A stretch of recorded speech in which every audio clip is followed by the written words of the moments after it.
Sakura সানস্ক্রিনটা আসলেই কেমন সেটা আজকের ভিডিওতে শেয়ার করব।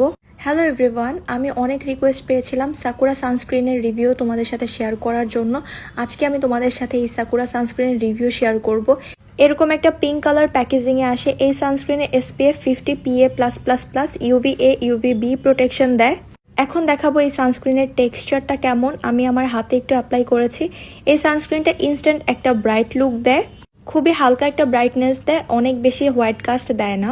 এখন আমি সানস্ক্রিনটা ফেসে অ্যাপ্লাই করব। সানস্ক্রিন অবশ্যই 3 ফিঙ্গারে নিয়ে অ্যাপ্লাই করতে হয়। এই পরিমাণটা হচ্ছে ফেস আর নেকের জন্য। ফুল ফেসে আমি ভালো করে অ্যাপ্লাই করে নিয়েছি, ভালো করে ফিঙ্গার দিয়ে ম্যাসাজ করে নিয়েছি। খুব সুন্দর একটা ব্রাইট লুক দেয়। আর সানস্ক্রিন কিন্তু অবশ্যই 3 ঘন্টা পর পর রিঅ্যাপ্লাই করতে হয়। এই সানস্ক্রিনটা ক্লেম করে অল টাইপ অফ স্কিনে ইউজ করা যাবে, কিন্তু আমার কাছে মনে হয়েছে এই সানস্ক্রিনটা ড্রাই টু কম্বিনেশন স্কিনের জন্য বেশি সুইটেবল হবে। অয়েলি স্কিন হলে অবশ্যই পাউডার দিয়ে একটু সেট করতে হবে। এই সানস্ক্রিন অ্যাপ্লাই করার পর অক্সিডাইজ হয় না। যারা রিজনেবলের মধ্যে একটা সানস্ক্রিন নিতে চাও তোমরা চাইলে এই সানস্ক্রিনটা ইউজ করে দেখতে পারো।